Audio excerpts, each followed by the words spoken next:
현재 이란을 폭격한 미국의 전례 없는 위기 상황이 닥친 상황입니다. 이란의 전력을 과소평가했다가 그만 호르무즈 해협 근처에서 모든 무기가 봉쇄당한 채 고립되었기 때문인데요. 하지만 그렇게 5,000명의 미군이 그대로 수장당할 뻔한 그때 한국의 충격적인 기술력이 기적을 써내려갔고 이는 전 세계에 충격을 주고 있다고 합니다. 그렇다면 한국의 대체 어떤 기술력이 미국도 못 당해낸 이란의 공격을 완전히 박살내버렸던 것일까요? 미 해군의 자랑이던 최신의 이지스함 세척이 순식간에 고철 덩어리로 변하기 직전 미국이 그토록 비웃던 보이지 않는 방패가 중동의 칠흑 같은 밤하늘을 갈랐습니다. 이거 진짜 실화거든요. 그날 이후로 저는 한 가지 확신을 갖게 됐습니다. 세상에서 가장 위험한 인간은 자신이 틀릴 수 없다고 믿는 인간이라는 것을요. 그리고 그 자리에 저도 당당하게 앉아 있었습니다. 2026년 중동은 그야말로 화약고에 불꽃을 던진 꼴이었습니다. 이란이 호르무즈 해협 전면 봉쇄를 선언했습니다. 전 세계 원유 수송량의 약 20%가 오가는 그 바닷길을 그냥 닫아버린 겁니다. 거기에 더해 이란은 우라늄 농축도가 84%를 돌파했다고 공식 발표했어요.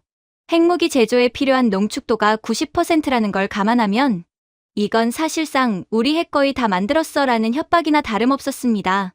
국제 유가는 배럴당 $150를 뚫었고 서울이든 도쿄든 워싱턴이든 주유소마다 긴 줄이 늘어섰습니다. 세계 경제가 멱살을 잡히는 느낌이랄까요. 저는 그 당시 미 국방부 미사일 방어국, 즉 MDA의 작전국장이었습니다. 이름은 리처드. 제호함대를 호르무즈 인근 해역에 전개시키고 펜타곤 지하 벙커에서 실시간으로 쏟아지는 위성 데이터를 들여다보는 게 제 일이었어요. 크림 40개가 깔린 그 벙커 안에서 저는 솔직히 그다지 긴장하지 않았습니다. 긴장할 이유가 없었거든요. 우리는 미국이니까요. 그때만 해도 그렇게 생각했습니다. 중동 동맹국들의 긴급 통신이 쏟아지기 시작한 건 봉쇄 선언 사흘째 되던 날 새벽이었습니다.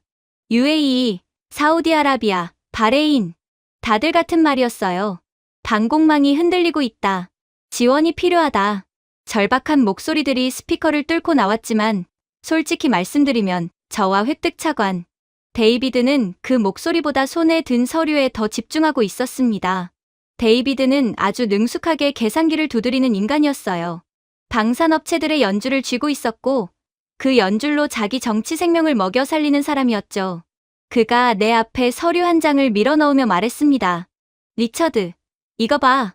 로키드 마틴 PAC-3 MSE 미사일 단가를 기존 대비 30% 올린 새 계약서야. 동맹국들이 이 계약에 서명하지 않으면 방공 지원은 없다고 통보해. 저는 눈 하나 깜짝하지 않고 그 서류를 집어들었습니다. 그 순간 제 머릿속에 든 생각이요. 합리적이네. 였어요. 전쟁 직전에 공포감이 높아질수록 무기 수요는 폭증하고 그 수요를 우리가 독점하고 있으면 단가는 올릴 수 있을 때 올려야 한다는 논리였거든요. 마치 태풍이 오기 직전 마트에서 생수 가격을 10배 올리는 것처럼 뻔뻔한 짓이었는데 당시에 저는 그게 전략이라고 불렀습니다. UAE 국방장관의 다급한 음성이 스피커를 통해 흘러나왔습니다. 우리는 오랜 동맹 관계를 믿었습니다. 지금 당장 지원이 필요합니다. 데이비드는 마이크를 잠시 음소거하고 씩 웃었어요. 급할수록 더 받아야지. 저도 따라서 고개를 끄덕였습니다.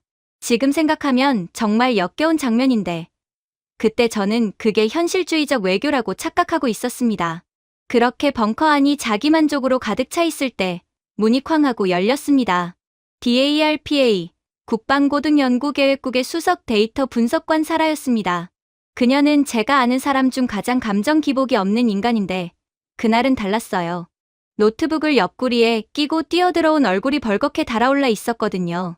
국장님, 지금 당장 작전 수역 인근에 있는 한국 함정의 전술 데이터 링크 연동을 요청해야 합니다. 저는 하던 서류 검토를 멈추고 사라를 쳐다봤습니다. 데이비드도 커피잔을 내려놓았어요. 사라는 숨도 제대로 쉬지 않으며 쏟아냈습니다. 그녀의 입에서 나온 건 감정이 아니라 데이터였어요. 숫자, 계약 규모, 납품 기록. 한국은 지금 방산 수출 판도를 통째로 뒤집고 있습니다. 폴란드의 K2 전차, K9 자주포, FA-50 경전투기를 포함한 역대급 패키지 계약을 체결했는데 그 규모가 무려 40조 원에 달합니다. 사우디아라비아와 UAE에는 천궁이 지대공 미사일 시스템을 4조 원이 넘는 규모로 수출했고요. 그런데 더 놀라운 건 속도입니다. 계약서에 잉크가 채 마르기도 전에 단 8개월 만에 완제품을 사막 한가운데 배송해버렸어요. 미국이 같은 규모 계약을 이행하는데 보통 3년에서 5년이 걸리는 것과 비교하면 이건 그냥 다른 세계 이야기입니다. 저는 솔직히 좀 놀랐습니다. 40조 원이라는 숫자는 무시하기가 좀 어려운 무게감이 있었거든요. 하지만 그 놀람은 딱 3초 정도였습니다. 데이비드가 코웃음을 쳤습니다. 사라, 잠깐. 한국이 폴란드랑 중동에 무기 좀 팔았다고 해서 그게 실전이야? 카탈로그에 숫자 잘 써놓은 거랑 실제 전장에서 쓸 수 있는 장비는 완전히 다른 문제라고. 한국이 실전에서 자국 무기를 써본 적이 있어. 단 한 번이라도. 그 말이 꽤 그럴듯하게 들렸습니다. 실전 경험은 방산에서 정말 중요한 지표거든요. 전장에서 검증되지 않은 무기는 아무리 스펙이 좋아도 이론상의 무기에 불과하다는 게 당시 저의 확고한 신념이었어요. 데이비드는 거기서 멈추지 않았습니다. 그리고 있잖아, 사라. 한국이 KF-21 전투기 개발하면서 F-35에 들어가는 AESA 레이더 핵심 기술 달라고 우리한테 계속 요청하는 거 몰라? 우리가 허락 안 하면 본인들 전투기도 제대로 못 만드는 애들이야. 그 한국 장비를 세계 최강 미해군 이지스함 시스템에 연동시키자고? MIL-STD, 미군 군사 규격 통과도 우리가 눈 한번 질끈 감아줘서 겨우 턱걸이한 애들이라고? 조립 PC 수준의 장비를 군함 심장에 꽂을 순 없어. 저도 고개를 끄덕이며 한마디 보탰습니다. 사라. 나도 이해해. 숫자는 인상적이야. 근데 방사는 영업 실적이 아니야. 실전 데이터가 없는 무기는 믿을 수 없어. 사라는 잠시 저를 바라봤습니다. 뭔가 말하려다 입을 닫더니 노트북 화면을 접고 벙커 한 켠으로 조용히 물러났어요. 그 표정이 지금도 생각납니다. 뭔가를 포기한 사람의 눈빛이었거든요. 반박을 포기한 게 아니라 설명을 포기한 것 같은 그런 표정이요. 그리고 우리는 다시 서류로 눈을 돌렸습니다. 동맹국들의 긴급 요청은 계속 들어오고 있었고 우리는 계속 계산기를 두드렸어요. 경보가 울린 건 새벽 3시 17분이었습니다. 처음엔 그냥 또 다른 위협 징후 정도로 생각했어요. 이쪽 동네에서 경보 한두 번은 예사로운 일이거든요.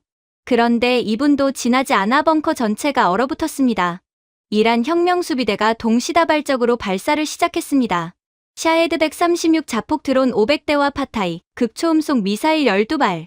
여기까지는 예상 범위 아니었어요. 문제는 그 다음이었습니다. 위성 데이터 분석관이 목소리를 높였습니다. 드론에서 비정상적인 전자기 신호가 감지됩니다. EMP 탄두입니다. 고출력 전자기 펄스 탄두. 벙커가 싸늘해졌습니다. EMP는 국제법상 민간 피해 우려 때문에 사용이 사실상 금지된 전자전 무기입니다. 핵폭발 없이도 강력한 전자기 펄스를 발생시켜 반경 내 모든 전자 장비를 한 방에 마비시킬 수 있는 무기예요. 쉽게 말하면 수조 원짜리 첨단 레이더도 그냥 벽돌 덩어리로 만들어버리는 물건이죠. 이란은 그걸 탑재한 자폭 드론 500대를 날려보낸 겁니다. 결과는 처참했습니다. 알레이버크급 이지스함에 탑재된 SPY-1D 레이더가 EMP 공격에 그대로 노출됐고 먹통이 됐습니다.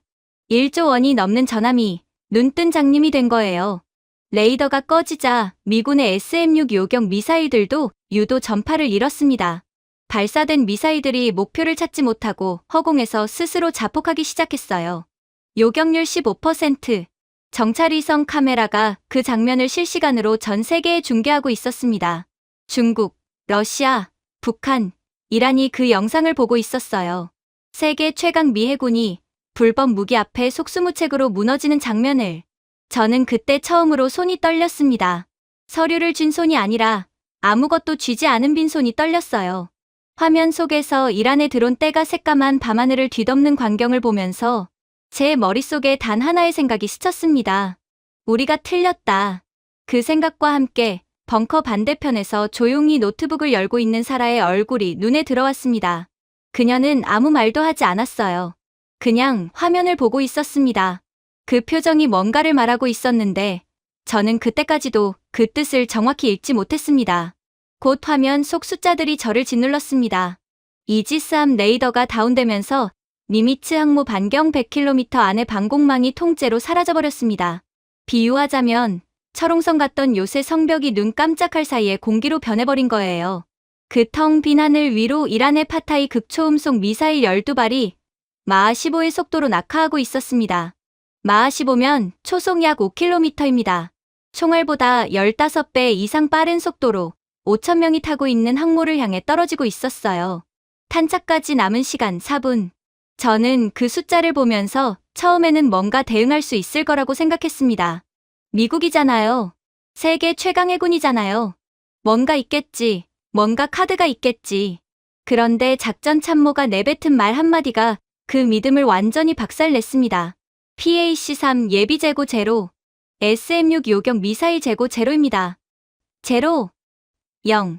없다는 소리였습니다. 우크라이나에 보내고 이스라엘에 퍼주고 중동 동맹국들에 팔아치우느라 정작 우리 함대를 지킬 미사일이 단 한 발도 남아있지 않았던 겁니다. 세계 최강 해군이 맨몸으로 서 있는 꼴이었어요. 수조 원짜리 항모가 하늘에서 떨어지는 불덩이 앞에서 그냥 서 있는 것 말고는 할 수 있는 게 아무것도 없었습니다. 저는 그때 처음으로 다리에 힘이 풀렸습니다. 의자 팔걸이를 잡으려고 손을 뻗었는데 손도 떨리더라고요.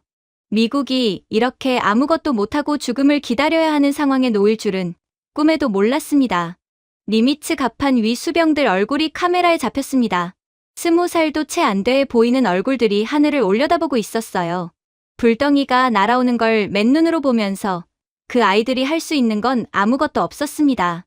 그 장면이 아직도 눈에서 지워지지 않습니다. 남은 시간 2분. 바로 그 순간이었습니다.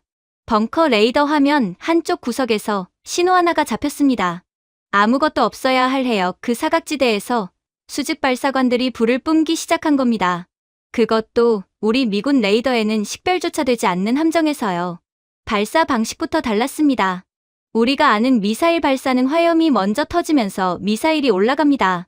그런데 저 정체불명의 발사관에서 나온 건 차가운 가스였어요. 미사일을 먼저 공중으로 밀어 올린 뒤 일정 고도에서 점화하는 방식이었습니다. 콜드런칭이라고 부르는 방식인데 이게 말처럼 쉬운 기술이 아닙니다. 발사대 열기로부터 함정과 장비를 보호할 수 있고 발사 직후 화염 신호가 최소화되니까 적이 발사 위치를 포착하기도 어려워요. 기술적으로 훨씬 까다로운 방식입니다. 그 차가운 발사의 궤적이 밤하늘을 수놓았습니다. 요격 미사일들이 이란의 파타이를 향해 올라갔습니다. 파타이는 고고도에서 마하 15로 낙하하면서 요격을 피하려고 마지막 단계에서 회피 기동을 시작했어요. 이게 극초음속 미사일의 가장 무서운 특성이거든요. 그냥 빠르기만 한 게 아니라 빠르면서 방향을 틀 수 있다는 거. 기존 요격 미사일들이 극초음속 표적에 취약한 이유가 이 때문입니다. 예측한 경로로 날아갔더니 표적이 방향을 바꿔버리면 요격 미사일은 허공을 뚫고 지나가는 거예요. 그런데 정체불명의 미사일은 달랐습니다.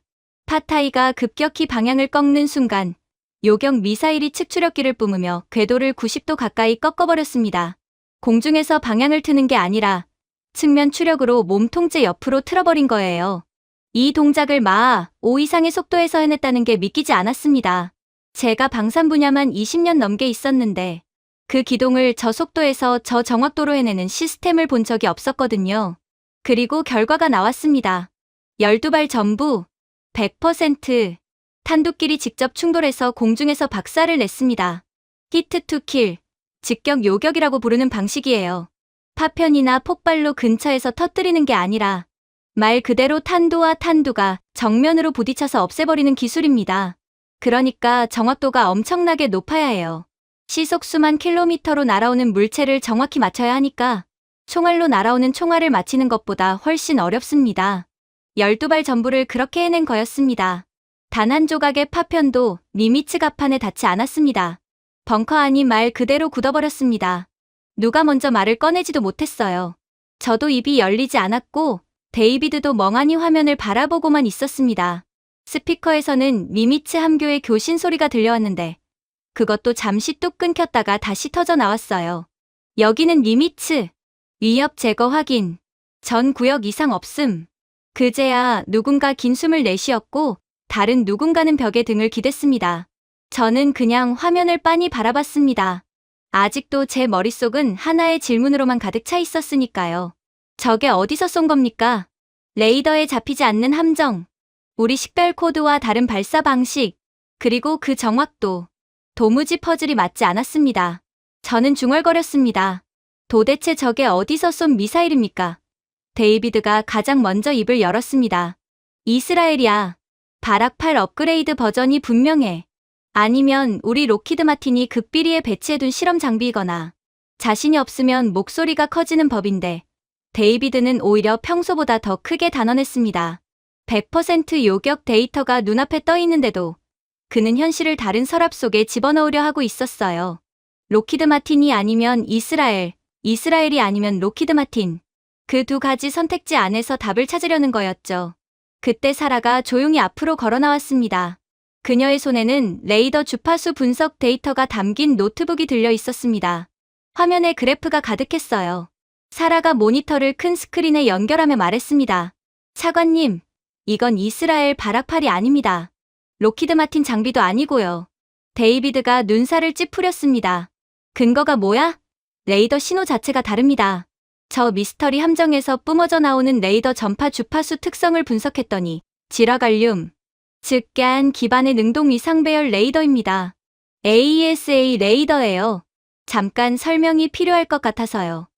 AESA 레이더가 뭔지 모르시는 분들을 위해 쉽게 풀면 기존 레이더는 안테나가 물리적으로 빙글빙글 돌면서 전파를 쏘는 방식입니다.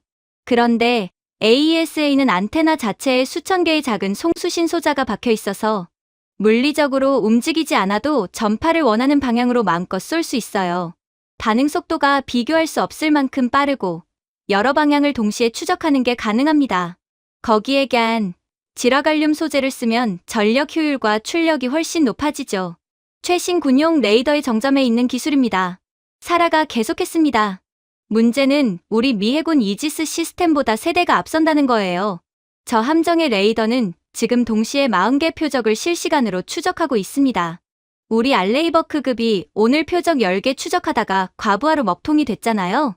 저 시스템은 그 4배를 아무 딜레이 없이 처리하면서 드론 스웜의 움직임 패턴을 AI로 분석해서 취약 경로를 0.01초 단위로 파악하고 있습니다. 데이비드가 헛웃음을 쳤습니다. 그게 가능하다고 봐. 0.01초라니 숫자 좀 너무 들이대는 거 아니야?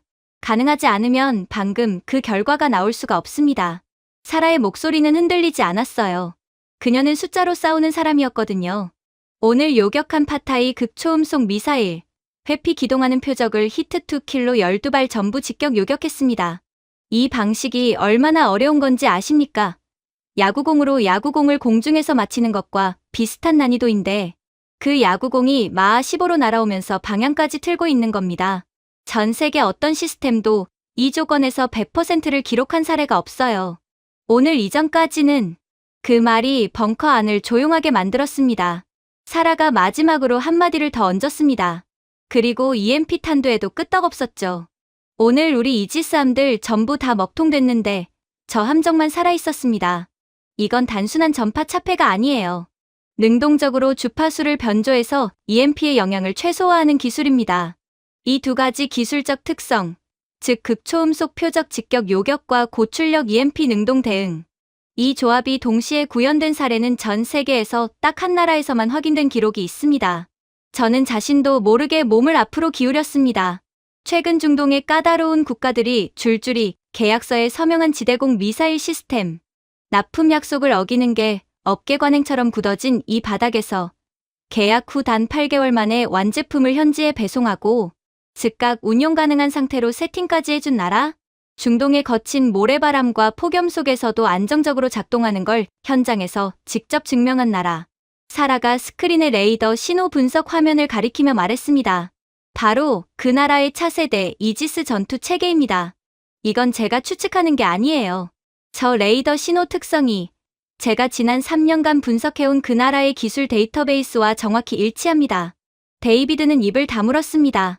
뭔가 반박하려는 것 같았는데 입 안에서 맴돌다가 나오지 못하는 눈치였어요. 숫자는 거짓말을 안 하거든요.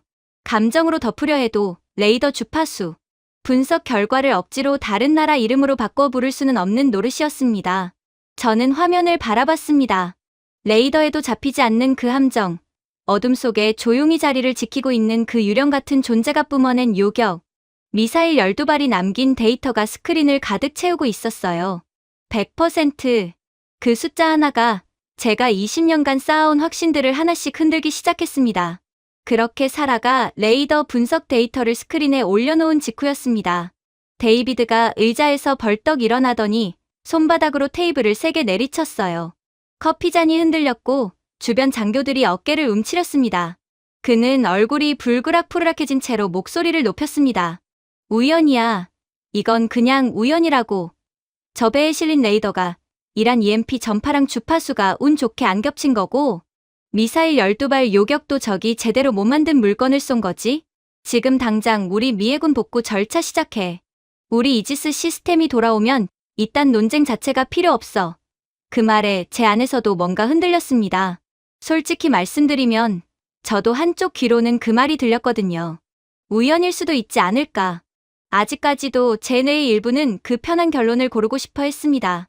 그때 사라가 자리에서 일어났습니다. 그녀가 테이블에 손을 짚고 데이비드 쪽으로 몸을 기울이며 말했어요. 차관님, 우리 SPY1 레이더 지금 재부팅 시도하고 있는 거 알고 계시죠? EMP 피격 이후 복구하는데 최소 4시간이 걸립니다. 이게 우리 시스템의 현실이에요. 그런데 저 함정의 레이더는 EMP를 맞는 순간에도 꺼지지 않았습니다. 왜냐고요? 한화 시스템이 개발한 다기능 레이더 MFR은 전파 교란 신호가 감지되는 순간 주파수를 1초에 1000번 이상 쪼개서 바꿉니다. 주파수 도약이라고 부르는 기술이에요. 적이 특정 주파수를 향해 EMP를 쏴도 그 주파수가 1초 안에 수천 번 바뀌어버리면 교란이 불가능합니다. 이건 운이 아닙니다. 이건 설계된 결과예요. 데이비드가 비웃었습니다. 1초에 1000번이라고? 그게 말이 돼. 우리가 그걸 못하고 있는 게 아니라 그 기술 자체가 SF 소설에서나 나오는 얘기라고. 차관님, 불가능하다고 생각하시는 거 이해합니다. 저도 처음 이 데이터 봤을 때 3번을 다시 확인했으니까요. 그런데 데이터가 그렇게 나와 있어요. 현실이 상상을 앞서가는 경우가 있거든요. 오늘이 그런 날입니다. 벙커 안에 잠시 침묵이 흘렀습니다. 저는 그 침묵 속에서 두 사람 사이를 번갈아 봤어요. 데이비드의 표정은 굳어 있었고 사라의 눈빛은 물러서지 않겠다는 각오로 가득 차 있었습니다. 누가 이기고 지는 싸움이 아니었어요. 이건 현실을 받아들이느냐 아니냐의 문제였거든요. 그리고 저는 그때까지도 솔직히 어느 쪽 손도 들지 못하고 있었습니다. 논쟁이 결론을 향해 가려던 바로 그 순간 경보음이 터졌습니다. 벙커 천장 스피커에서 울려 퍼진 건 일반 경계 경보가 아니었어요. 들어본 적 없는 주파수였습니다. 아니, 정확하게는 훈련 때 이론으로만 들었던 최상위 적색 경보였어요. 데프콘 1 수준에 준하는 그 경보음을 실전에서 듣게 될 거라고는 아무도 예상하지 못했습니다. 분석관이 화면을 보며 소리쳤어요. 이란 2차 발사 감지, 세질 탄도미사일 신발, 자폭 드론 500대 동시 발사 확인, 항모 방향 접근 중. 세질 미사일은 이란이 자체 개발한 고체 연료 탄도미사일로 사거리가 약 2000km에 달합니다. 1차 공격이 실패하자 이란은 아껴두었던 카드를 전부 꺼내든 거였어요. 드론 500대와 탄도미사일 신발이 동시에 하늘을 뒤덮기 시작했습니다. 1차 공격 때의 2배가 넘는 규모였어요. 그런데 우리 손에 남은 카드는 없었습니다. 이지스 레이더는 아직 재부팅 중이었고 SM-3 요격 미사일 재고도 바닥이었어요. 로키드 마틴 통제 시스템은 EMP 피격 이후 복구가 지연되고 있었습니다. 기술자들이 달라붙어 있었지만 시스템이 살아나려면 아직 몇 시간이 더 필요했어요. 그 몇 시간이 우리한테는 없었고요. 니미츠 함교에서 교신이 들어왔습니다. 함장의 목소리였어요. 흔들리고 있었지만 억눌러져 있었습니다. 본부, 갑판 위 수병들이 육안으로 접근 드론을 확인하고 있습니다. 우리가 할 수 있는 게 없습니다. 지시 바랍니다. 그 말이 벙커 안에 떨어지는 순간 저는 숨을 멈췄습니다. 갑판 위에 서 있을 20살짜리 아이들 얼굴이 머릿속에 그려졌어요. 고향에서 한 번도 군복 입은 아들 모습을 못 봤을 어머니들. 아직 제대로 된 작별 인사도 못 나눴을 여자친구들. 그 아이들이 하늘에서 불덩이가 날아오는 걸 그냥 바라보며 서 있는 겁니다. 아무것도 할 수 없이. 그 장면이 머릿속에서 구체적으로 그려지는 순간 제 안에서 뭔가 부러지는 소리가 났습니다. 데이비드가 옆에서 제 팔을 잡았습니다. 리처드, 냉정하게 생각해. 우리가 지금 선택할 수 있는 건 방어 자세 유지하고 함대 철수 명령을 내리는 것뿐이야. 괜한 짓 하다가 더 큰 외교 문제 만들지 마. 저는 그 손을 뿌리쳤습니다. 3개요. 외교 문제라는 말이 귀에 들어오지 않았어요. 그 순간 제 머릿속에는 숫자 하나만 있었습니다. 5,000점, 지금 저 바다 위에 있는 미군 수병 5,000명. 저는 통신 담당에게 지시했습니다. 펜타곤 최고보안회선 열어. 대한민국 방위사업청 해외사업본부 한라인 연결해줘. 벙커 안이 다시 조용해졌습니다. 이번에는 다른 종류의 침묵이었어요. 아무도 반박하지 않았고 아무도 지지도 하지 않았습니다. 그냥 모두가 숨을 참고 저를 바라봤어요. 데이비드가 목소리를 낮춰 말했습니다. 리처드, 지금 뭐 하는 거야? 체계가 있어. 절차가 있다고. 저는 그를 한번 쳐다봤습니다. 오래 보지 않았어요. 그냥 한 번. 그리고 통신 담당을 향해 다시 한번 말했습니다. 연결해. 약 40초 후 화면에 연결이 됐습니다. 솔직히 말씀드리면 저는 그 화면 너머에서 당황한 누군가가 나올 거라고 반쯤은 예상했습니다. 갑작스러운 교전 상황에 미국이 전화를 걸어왔으니 당연히 분주하고 혼란스럽겠지 싶었거든요. 그런데 화면에 나타난 사람은 완전히 달랐습니다. 대한민국 방위사업청 해외사업본부장 최진우였습니다. 배경에는 모니터들이 가득했고 그 뒤로 분주하게 움직이는 인원들이 보였어요. 그런데 최 본부장 본인은 마치 오래전부터 이 전화를 기다리고 있었다는 듯 차분했습니다. 책상 위에는 뭔가 작은 포장지 같은 게 놓여 있었는데 나중에 들으니 홍삼 스틱이었다고요. 그게 묘하게 기억에 남았습니다. 저는 최대한 빠르게 말했어요. 좌표를 넘기고 표적 정보를 공유하고 우리가 할 수 있는 모든 데이터를 제공하겠다고요. 최 본부장이 말했습니다. 좌표는 보내지 않으셔도 됩니다. 저는 잠깐 멍했습니다. 네. 저희 통제실에서 방금 정조대왕함 전투 체계의 OTA 패치 전송을 완료했습니다. 현재 접근 중인 표적 전부 550개를 실시간으로 추적 중이에요. 550개라는 숫자가 귀에 꽂혔습니다. 탄도미사일 50발에 드론 500대를 합친 숫자였어요. 그걸 전부 동시에 추적하고 있다고요? 저는 반사적으로 사라를 봤습니다. 그녀가 모니터를 들여다보다가 고개를 들고 저와 눈이 마주쳤어요. 고개를 천천히 끄덕였습니다. 데이터가 맞다는 표시였어요. OTA, 무선으로 소프트웨어를 업데이트하는 기술입니다. 우리가 스마트폰에서 익숙하게 쓰는 방식이에요. 그런데 그 기술이 전투 함정의 무기 체계에 적용된다는 건 제가 이 업계에 있는 동안 한 번도 본 적이 없었습니다. 미국의 방식과 비교해보면 차이가 더 선명하게 보입니다. 우리는 전투 시스템 소프트웨어에 문제가 생기거나 업그레이드가 필요하면 의회 예산 승인부터 시작합니다. 그 다음 방산업체와 계약 협상, 납품 일정 조율, 현지 기술자 파견, 설치 및 검증. 빠르면 수개월, 보통은 1년이 훌쩍 넘어요. 그 사이에 전장 상황이 어떻게 바뀌는지는 아무도 보장하지 않습니다.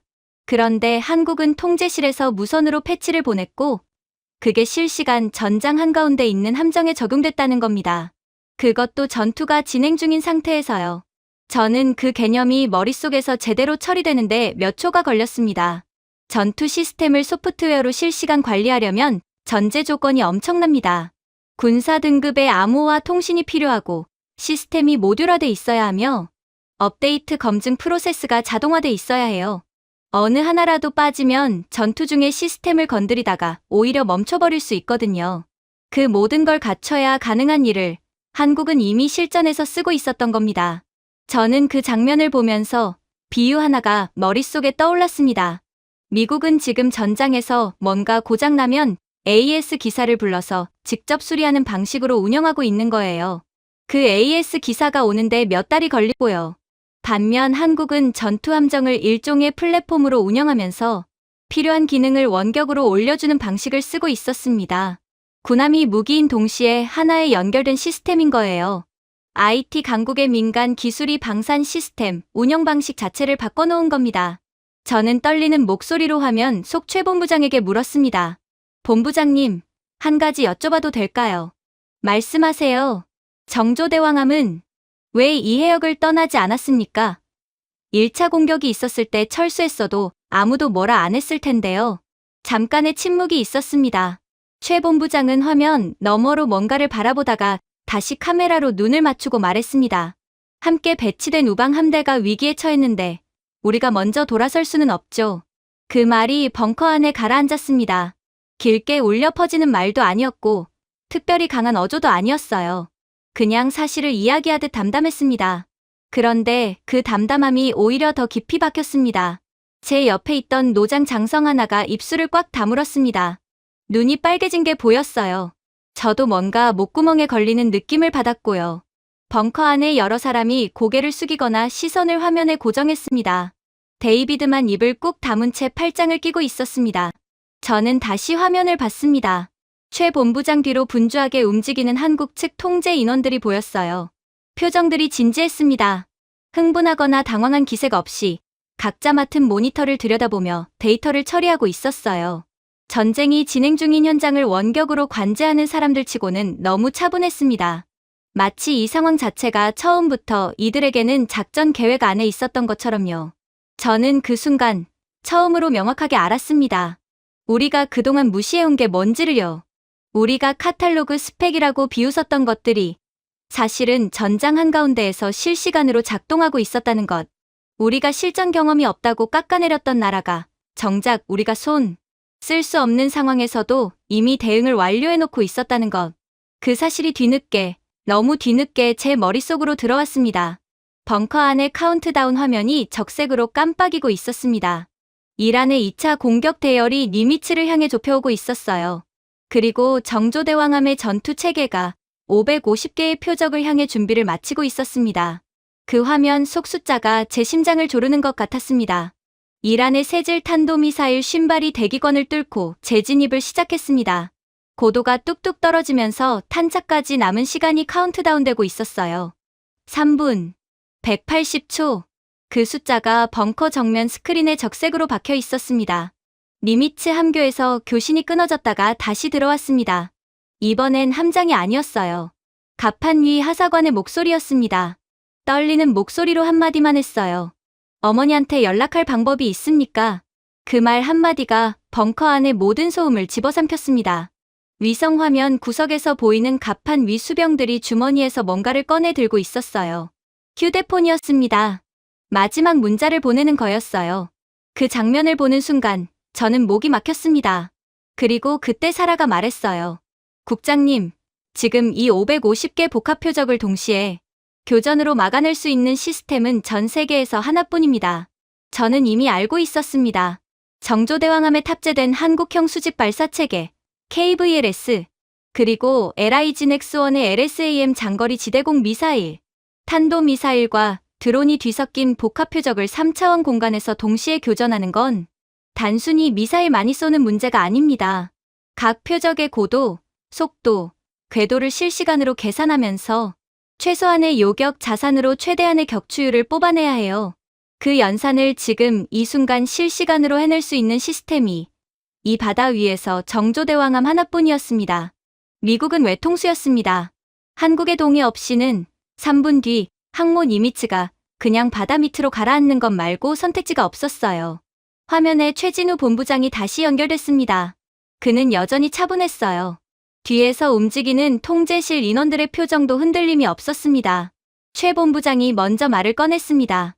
국장님, 저희가 즉각 작전에 투입되려면 미국 측과 몇 가지 사항을 합의해야 합니다. 협조가 가능하시겠습니까? 저는 고개를 끄덕였습니다. 말씀하십시오. 그가 제시한 조건은 3가지였습니다. 첫 번째, 대한민국 방위사업청과 미 국방부 간의 방산 기술, 상호 운용성 최우선 협력 파트너십을 즉각 공식 체결할 것. 그동안 미국이 동맹국이라는 이름 아래 일방적으로 정보와 기술 공유를 통제해온 구조를 바꾸는 조항이었어요. 한국이 미국의 방산 시스템에 공식적으로 동등한 파트너로 참여하는 틀을 만드는 겁니다. 종속 관계가 아니라 대등한 협력 관계로요. 두 번째, KF-21 전투기 개발에 걸려있던 핵심 기술 수출 통제를 해제할 것. 미국이 기술 이전 거부라는 카드로 한국 전투기 사업의 발목을 잡아온 부분들을 풀어달라는 요구였습니다. 이게 풀리면 한국이 독자적으로 4.5세대 전투기를 완성할 수 있고 그 이후 수출 시장이 열립니다. 수십조 원의 문이 열리는 거예요. 세 번째, 차세대 미 해군 이지스함 건조 사업인 DDGX 프로그램에서 함정 전투 체계와 요격, 미사일 공급사로 한화 시스템과 LIG넥스원을 우선 협상 대상자로 지정하고 최소 200억 달러, 우리 돈으로 약 27조 원 규모의 수의 계약을 체결할 것. 카운트다운 숫자가 2분 30초를 가리키고 있었습니다. 데이비드가 폭발했습니다. 말도 안 돼. 이건 협박이야. 협박. 27조 원이라고. 미국 납세자. 돈을 한국에 갖다 바치라고. 당장 통신 끊어. 그가 통신 담당 장교 쪽으로 달려가려 했습니다. 저는 그 앞을 막아섰어요. 데이비드가 저를 밀어내려 했습니다. 리처드, 비켜.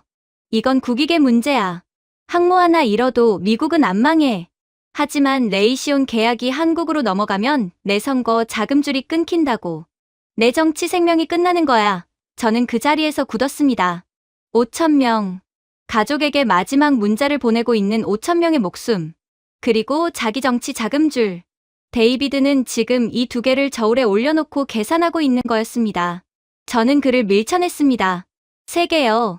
데이비드, 지금 내 스스로가 무슨 말을 하는 건지 알긴 해. 5,000명. 목숨이 선거 자금보다 싸. 그가 목소리를 높였습니다. 원칙의 문제야. 미국이 압박에 굴복하는 선례를 남기면 안 된다고. 저는 더 이상 참지 않았습니다. 원칙, 좋아. 원칙 이야기를 해봅시다. 오늘 레이시온 SM 6명 중률 15% 나왔어. 우리가 국민 세금으로 수조 원을 쏟아부은 그 미사일이 실전에서 15%를 기록했다고. 그게 원칙에 맞는 무기야? 데이비드가 말을 잇지 못했습니다. 저는 사라가 아까 띄웠던 레이더 비교 분석 화면을 불러왔습니다. 스크린을 가리키며 계속했어요. 그리고 저 화면 봐. 한국 레이더는 지금 550개 표적을 동시 추적 중이야. 우리 최신 시스템이 표적 10개의 과부하 걸려 먹통됐을 때 저쪽은 55배를 처리하고 있다고. 이건 우리가 조금 뒤처지는 게 아니야. 세대가 다른 거야. 저는 벙커 안장교들을 한번 훑어봤습니다. 다들 저를 보고 있었어요. 그리고 DDGX 계약 27조 원이 아깝다고? 우리가 지금까지 레이시온한테 그 2배, 3배를 퍼줬어. 근데 그 돈이 오늘 어떤 결과를 냈어? 명중률 15%야. 반면 한국은 오늘 100%를 찍었고 돈이 아깝고 말고의 문제가 아니라 어느 쪽이 진짜 우리 병사들을 살릴 수 있는지의 문제라고. 데이비드가 얼굴을 붉히며 소리쳤습니다. 리처드, 너 퇴직하면 로키드 마틴 고문 자리 날아가는 거 알면서 이러는 거야. 저는 그 말을 듣는 순간 오히려 마음이 정리됐습니다. 그랬군요. 그 자리. 저도 그걸 생각하고 있었구나. 저는 목에 걸고 있던 국방부 출입 배지를 잡아당겨 뽑았습니다. 그리고 데이비드 앞 테이블 위에 던졌어요. 그 자리, 필요 없어. 지금 내가 해야 하는 일을 해야겠어. 저는 통신 담당에게 지시했습니다. 헌병 불러서 차관님 벙커 밖으로 모셔. 그리고 최 본부장 화면 다시 연결해줘. 데이비드가 발버둥 쳤지만 이미 옆에 있던 장교 둘이 그를 팔을 잡고 밖으로 이끌었습니다. 그가 나가면서 소리를 질렀지만 벙커 문이 닫히자 그 소리도 끊겼어요. 정적이 흘렀습니다. 카운트다운이 1분 50초를 가리키고 있었습니다. 최 본부장이 화면에 다시 나타났습니다. 그 짧은 시간 동안에도 표정이 흔들리지 않았더라고요. 저는 태블릿을 들고 전자 서명 화면을 켰습니다. 손이 떨렸습니다. 진짜로요. 국방부 작전국장 생활 20년 동안 한 번도 손이 이렇게 떨린 적이 없었는데 저는 서명란에 손가락을 올렸습니다. 그리고 사인을 그었어요. 본부장님, 서명 완료했습니다. 3가지 조항 전부 동의합니다. 우리 아이들, 부탁드립니다. 화면 너머에서 최 본부장이 고개를 한번 끄덕였습니다. 확인했습니다. 그가 뒤로 돌아서 통제실 인원들에게 짧게 한국어로 무언가를 말했어요. 저는 한국어를 못하지만 그 지시 하나에 통제실 전체가 일제히 움직이는 게 보였습니다. 모니터들이 새로운 화면으로 전환됐고 키보드, 소리와 함께 시스템들이 최고 출력으로 전환되는 특유의 가동음이 들려왔어요. 카운트다운 화면이 1분 30초를 찍는 순간이었습니다. 저는 그 숫자를 보면서 이상하게도 처음으로 숨을 제대로 쉬는 느낌이었습니다. 무언가 거대한 짐을 내려놓은 것 같기도 했고 동시에 그 짐을 더 튼튼한 어깨가 받아들었다는 안도감 받기도 했어요. 벙커 안의 장교들 누구도 말을 하지 않았습니다. 다들 스크린을 바라보며 숨을 참고 있었어요. 사라가 모니터 앞에 앉아서 손가락 하나하나를 키보드 위에 올리고 눈을 화면에 고정한 채 꼼짝도 하지 않았습니다. 위성 화면 속 정조대왕함이 천천히, 그러나 확실하게 움직이기 시작했습니다. 그리고 저는 생각했습니다. 27조 원짜리 계약서에 방금 서명했습니다. 미국이 독점해온 방산 기술 수출 통제를 한국 앞에서 손을 들고 해제하기로 했습니다. 그리고 앞으로 미국의 차세대 이지스함에는 한국이 만든 무기체계가 심장으로 들어가게 됐습니다. 누군가 이 장면을 보고 미국의 굴복이라고 부를 수도 있겠죠. 어쩌면 그게 맞는 표현일 수도 있습니다. 하지만 저는 그렇게 생각하지 않았습니다. 저한테는 이게 처음으로 제대로 된 선택을 한 순간이었거든요. 체면이나 이해관계가 아니라 정말로 우리 병사들을 살릴 수 있는 선택, 그리고 그 선택을 가능하게 만든 건 오늘 이 바다 위에서 아무 말 없이 자리를 지키고 있는 저 함정이었습니다. 곧 카운트다운이 90초를 가리켰습니다. 숫자가 깜빡일 때마다 제 심장이 한 박자씩 빠르게 뛰었어요. 벙커 안의 사람들은 아무도 말을 하지 않았습니다. 키보드 소리도 무전 소리도 멈춘 것 같은 기묘한 침묵이었어요. 모두가 스크린 하나만 바라보고 있었습니다. 위성 화면에 잡힌 니미츠 갑판 위 모습이 눈에 들어왔습니다. 수병들이 흩어지지 않고 있었어요. 도망칠 곳도 없으니까요. 누군가는 갑판 난간에 기대어 하늘을 올려다보고 있었고, 누군가는 주머니에서 접혀진 사진을 꺼내 손바닥 위에 올려놓고 있었습니다. 가족 사진이겠죠. 그 장면이 망원경 화면을 통해 선명하게 보였어요. 저는 그 순간 눈을 감았습니다. 그리고 기도라는 걸 평생 처음으로 해봤습니다. 저 같은 사람이 무기 스펙표와 예산 보고서만 믿던 제가요. 속으로 중얼거렸어요. 제발, 기적을 보여주세요. 카운트다운이 80초로 바뀌었습니다. 그 순간 저는 장성들을 향해 목소리를 냈습니다. 가만히 숨만 참고 있을 수 없었거든요. 지금 이 상황이 왜 이렇게 절망적인지 제대로 이해하셔야 합니다.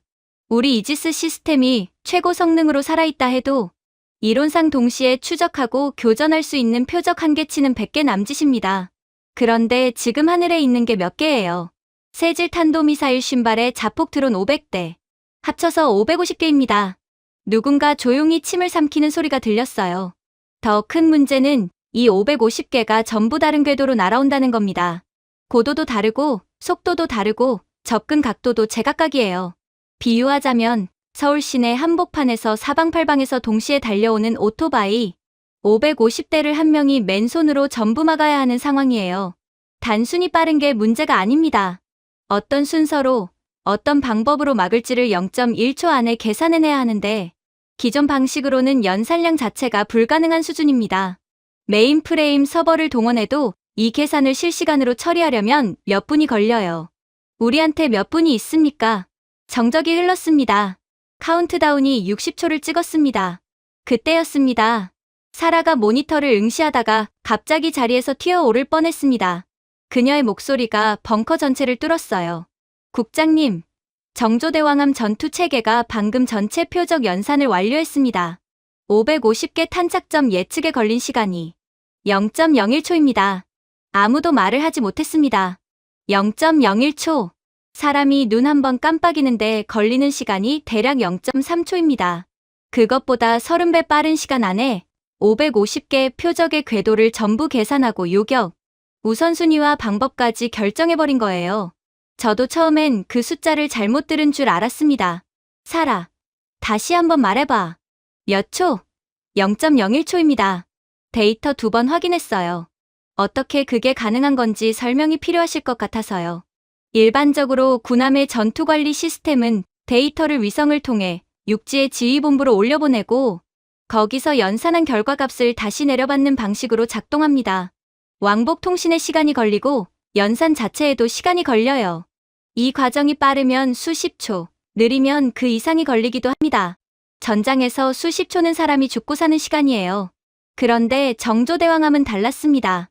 한국은 함정 자체 안에 고성능 MPU, 즉 신경망 처리 장치를 탑재했습니다. MPU는 AI 연산에 특화된 반도체인데 한국은 세계 최고 수준의 메모리, 반도체 기술력을 바탕으로 이 MPU의 처리 성능을 군사 등급으로 끌어올렸어요. 쉽게 말하면 정조대왕함 자체가 하나의 고성능 AI 연산 플랫폼인 겁니다. 데이터를 밖으로 보내고 기다릴 필요가 없어요. 배 안에서 스스로 판단하고 스스로 결론을 냅니다. 카운트다운 타이머가 0이 됐습니다.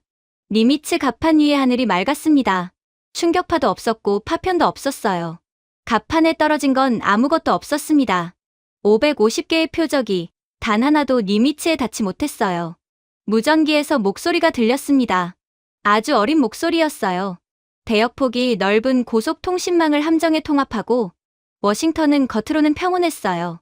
포토맥 강은 여전히 흘렀고 내셔널 모래벚꽃은 지고 있었습니다. 암호화된 실시간 데이터 처리 체계를 구축한 덕분에 이게 가능해진 거예요. 민간에서 갈고 닦아온 통신과 반도체 기술이 군사 시스템에 녹아든 결과였습니다.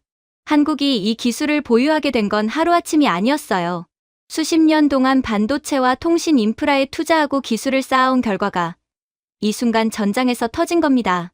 사라가 한마디를 더 했습니다. 저 배는 지금 혼자서 생각하고 있어요. 카운트다운이 45초가 됐습니다. 그 순간 정조대왕함의 수직 발사관이 열리기 시작했습니다. 저는 화면을 뚫어지게 봤어요. 발사관에서 솟아오르는 미사일의 수를 세고 있었거든요. 하나, 둘, 셋, 열, 스물, 서른, 쉰. 딱 50발이었습니다. 그게 전부였어요. 옆에 있던 장성 하나가 혼잣말처럼 중얼거렸습니다. 드론 500대는 어쩔 건데? 저도 순간 그 생각이 들었습니다. LSAM 50발로 탄도미사일 50발을 잡는다고 쳐도 드론 500대는 뭘로 막는 거지? 미사일로 드론 하나하나를 잡으려면 최소 500발이 더 필요한데 그 의문이 머릿속에서 채 정리되기도 전에 정조대왕함에서 완전히 다른 종류의 무언가가 작동하기 시작했습니다. 소리가 없었어요. 화염도 없었습니다. 그냥 공기가 흔들리는 것 같은, 열기가 특정 방향으로 집중되는 것 같은 이상한 느낌이 위성화면 너머로도 전해졌습니다. 적외선 카메라로 전환된 화면에서는 보였어요. 정조대왕함 갑판 위에서 집중된 에너지가 방향을 바꿔가며 뿜어져 나오는 게요. 한화가 개발한 고출력 레이저 대공 무기였습니다. 레이저 무기는 오래전부터 개발 중인 기술이지만 실전에서 빠르게 움직이는 드론 수백 대를 상대하는 데 쓸 수 있으려면 두 가지가 전제돼야 합니다. 충분한 출력과 정확한 조준이요. 출력이 낮으면 드론 외피를 관통 못하고 조준이 느리면 빠른 드론을 잡을 수 없어요. 그 두 가지를 동시에 해결하지 못해서 대부분의 나라가 아직 실전 배치를 못하고 있는 기술입니다. 한국은 그걸 실전에 가져왔어요. AI가 드론 500대의 비행 경로를 0.01초 단위로 예측하며 레이저 조준계에 실시간으로 데이터를 넘겼습니다. 레이저는 빛의 속도로 나가니까 조준만 맞으면 드론이 피할 방법이 없어요. 한 발 쏘는 데 드는 비용은 전기료 정도입니다. 미사일 한 발에 수억 원이 드는 것과 비교하면 경제성도 차원이 달랐어요. 드론들이 떨어지기 시작했습니다. 하나씩이 아니었어요. 연속으로, 순차적으로 마치 스위치를 내리듯 드론들이 불 곳도 없이 그냥 추락하기 시작했습니다. 조종 회로가 타버리면서 전원이 끊기는 거예요. 500대가 하나씩 바다로 떨어졌습니다. 쏟아지는 빛 속에서 우산 하나로 비를 전부 막아내는 것 같은 장면이었어요. 동시에 상공에서는 LSAM 50발이 이란의 세질 탄도미사일 50발을 향해 올라가고 있었습니다. AI가 계산한 최적 요격 좌표로 각각 1대1 매칭이 이뤄진 상태였어요. 미사일들이 대기권 경계에서 교차하며 충돌했습니다. 화면에 불꽃이 연달아 피어올랐어요. 하나, 둘, 셋. 멈추지 않고 계속됐습니다. 사라가 카운트를 중얼거리고 있었습니다. 목소리가 조금씩 높아졌어요. 43, 47, 49점. 카운트다운 타이머가 6초를 가리킬 때였습니다. 50점. 전부 요격 완료. 벙커 안이 완전히 굳었습니다. 드론 500대도 바다에 떨어지는 게 열적외선 화면에서 확인됐어요. 사라가 그 숫자를 확인하더니 의자에 등을 기댔습니다. 숨을 천천히 내쉬면서요. 여기는 니미츠. 위협 제거 확인됩니다. 전 구역 이상 없습니다. 저 멀리 태극기가 보입니다. 말이 거기서 잠깐 끊겼습니다. 그 다음에 들린 건 울음소리였어요. 참으려다 터진 것 같은 19살짜리 아이가 울음을 참지 못하는 소리. 그게 무전 채널을 통해 벙커까지 선명하게 들어왔습니다. 한국이 우리를 살렸습니다. 벙커 안에서 누군가 박수를 쳤습니다. 처음엔 혼자였는데 순식간에 전체로 번졌어요. 자리에서 일어서는 사람들이 하나둘 생겼고 노장 장성 하나는 모자를 벗어들고 눈가를 닦았습니다. 저는 박수를 치지 못했습니다. 손이 말을 듣지 않았어요. 그냥 화면을 바라봤습니다. 니미츠에서 멀지 않은 해역에 조용히 자리를 지키고 있는 정조대왕함을요. 저 함정은 대단한 함성도 없이, 요란한 선언도 없이 그냥 해야 할 일을 했습니다. 550개를 550개 방식으로 처리했고 단 한 발의 예외도 허락하지 않았어요. 전 세계 어떤 시스템도 이 조합으로 이 숫자를 실전에서 막아낸 사례가 없었습니다. 그걸 해낸 건 동방의 그 작은 나라였습니다. 저는 그 순간 20년짜리 확신 하나가 완전히 무너지는 소리를 들었습니다. 무기는 스펙이 아니라 실전이라고 믿어왔던 저의 믿음이요. 맞습니다. 무기는 실전이에요. 그리고 오늘 실전에서 증명한 건 한국이었습니다. 저는 중얼거렸습니다. 아무도 듣지 못할 만큼 작은 목소리로요. 우리는 한국의 목숨을 비쳤습니다. 그렇게 사건이 있고 이틀이 지났습니다. 하지만 펜타곤 내부는 달랐어요. 눈에 보이지 않는 긴장감이 복도 끝에서 끝까지 팽팽하게 당겨져 있었거든요. 저는 그날 아침 일찍 보고서 하나를 받았습니다. 정조대왕함이 작전 종료 후 한국 측 통제실로 전송한 전체 교전 로그 분석본이었어요. 데이터가 두껍고 촘촘했습니다. 숫자 하나하나가 그날 밤 바다 위에서 벌어진 일을 정확하게 기록하고 있었어요. 저는 그 보고서를 들고 대회의실로 향했습니다. 복도를 걸어가다 문이 살짝 열린 대회의실 안을 봤어요. 그 안에 데이비드가 있었습니다. 그것도 혼자가 아니었어요. 로키드 마틴과 레이시온, 군수 로비 업계에서 잔뼈가 굵은 얼굴들이 테이블을 빼곡하게 채우고 있었습니다. 제가 복도에서 발걸음을 멈추자 안에서 목소리가 들렸어요. 계약서에 서명은 했지만 어디까지나 비상 상황이었잖아요. 이란 드론이 기계 결함으로 자폭한 거라고 언론에 흘리면 됩니다. 한국 장비가 뭔가를 한 게 아니라 이란 무기 자체가 불량이었다고요. 그렇게 되면 계약 이행 근거가 흔들리고 우리가 DDGX 사업 주도권을 되찾을 명분이 생겨요.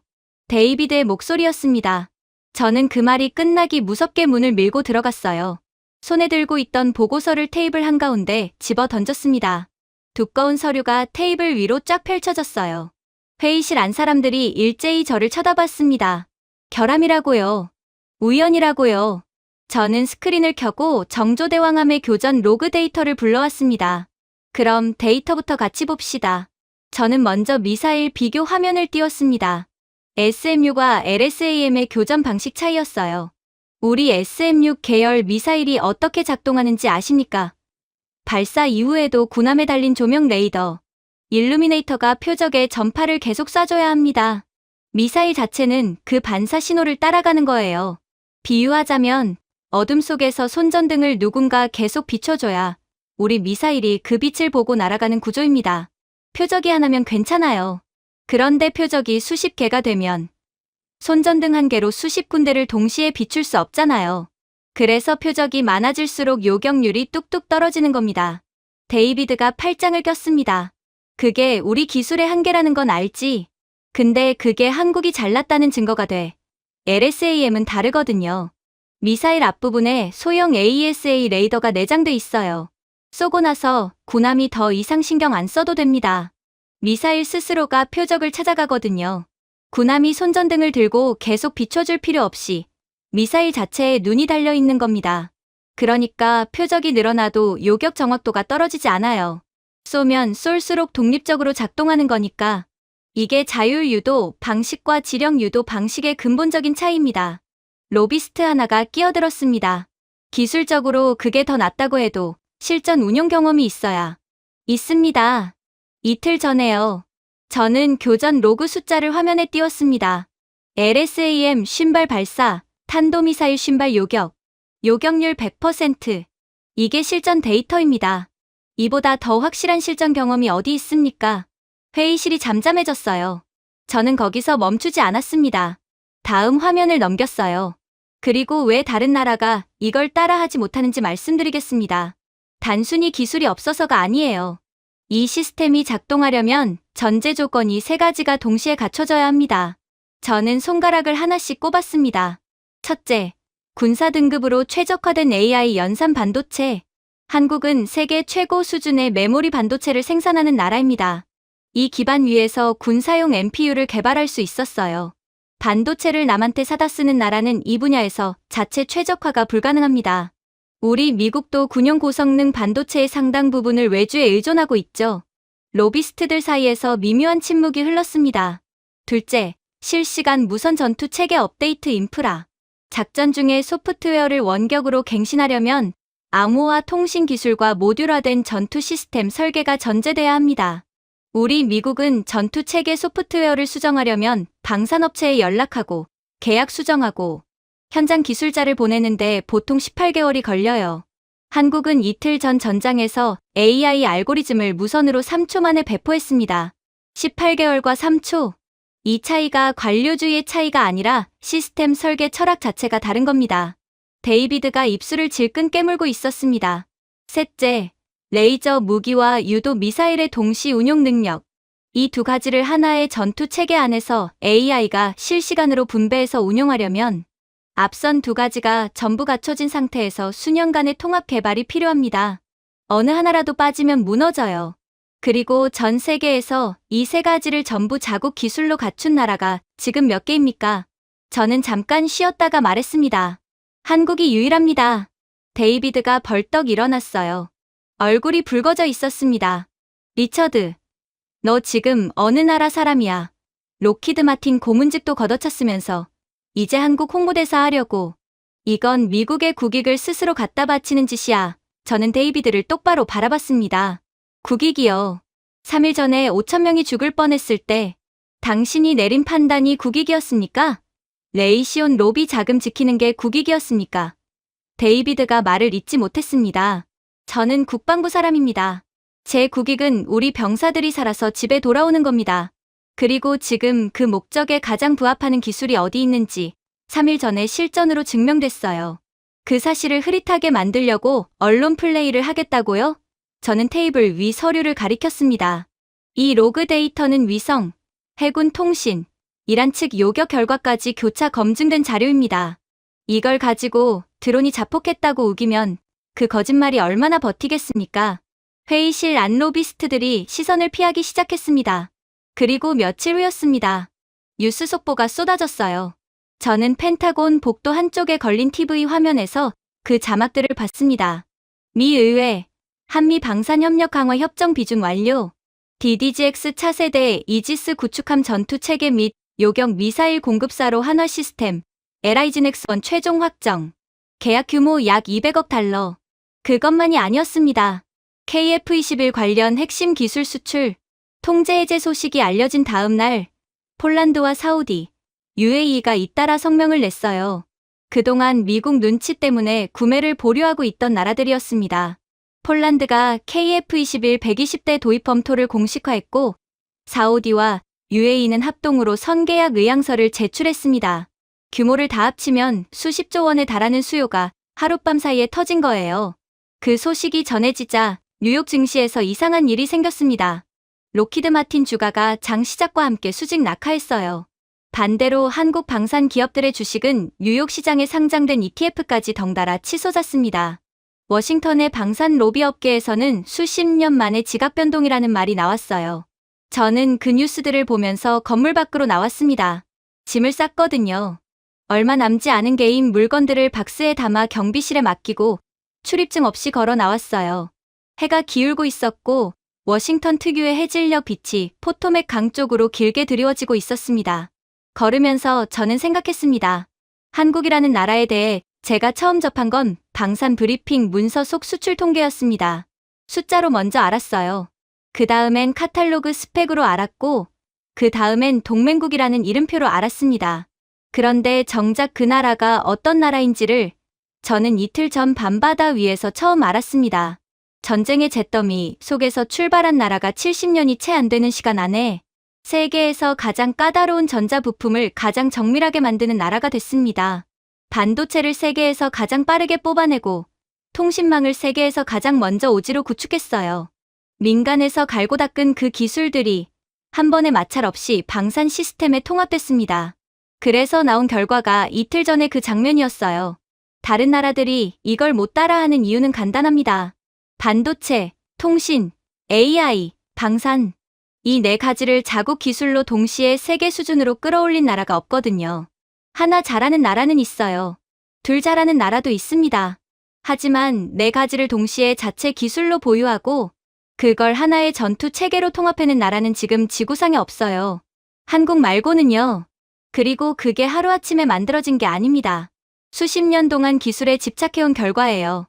더 빠르게, 더 정밀하게, 더 작게, 더 효율적으로. 그 집착이 반도체를 만들었고, 통신망을 깔았고, 결국 그날 밤바다 위에서 550개의 위협을 단 하나도 남기지 않고 처리해낸 시스템이 됐습니다. 저는 멈춰서서 하늘을 봤습니다. 워싱턴의 하늘은 아무 일도 없었다는 듯 조용했어요. 하지만 지구 반대편 중동의 밤바다에서는 뭔가가 완전히 바뀌었습니다. 세계 방산 지도의 중심이 조용히 이동한 거예요. 선언 없이, 요란함 없이, 그냥 결과로요. 저는 생각했습니다. 전쟁의 폐허에서 올라온 나라가 세계에서 가장 정교한 무기를 만들게 됐다는 것. 그것도 미국이 수십 년에 걸쳐 쌓아온 방산 기술의 틈새를 파고든 게 아니라 아예 다른 방식으로 판을 새로 짠 거라는 것. 그 사실이 제가 20년 동안 믿어온 것들을 조용히, 그러나 완전히 뒤집어 놓았습니다. 한국이 무서운 건 무기가 강해서가 아니에요. 물론 강하죠. 하지만 진짜 무서운 건 그 나라 사람들이 불가능하다는 말을 듣는 순간 오히려 어떻게 하면 되는지를 먼저 계산하기 시작한다는 거예요. 밤을 새도 되고 일정을 당겨도 되고 방법을 완전히 바꿔도 된다는 태도로요.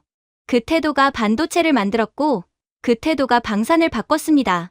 절대로 그 집착을 만만하게 보면 안 됩니다. 그들이 목표를 정하면 그 목표가 이루어지는 건 시간 문제거든요. 그리고 그 속도가 세상이 생각하는 것보다 항상 훨씬 빠릅니다. 저는 마지막으로 한번 펜타곤 건물을 돌아봤습니다. 그리고 걸었습니다. 이제 세계를 지키는 방패의 무게 중심이 어디로 옮겨갔는지 저는 알고 있었습니다. 태극기가 달린 그 함정이 조용히 자리를 지키던 그 밤바다에 그 답이 있었거든요. 대한민국이었습니다. 제가 준비해온 내용은 여기까지입니다. 끝까지 시청해주셔서 진심으로 감사드리며 여러분들의 구독과 좋아요, 알림 설정은 영상 제작에 큰 힘이 됩니다. 이상 세모튜브였습니다.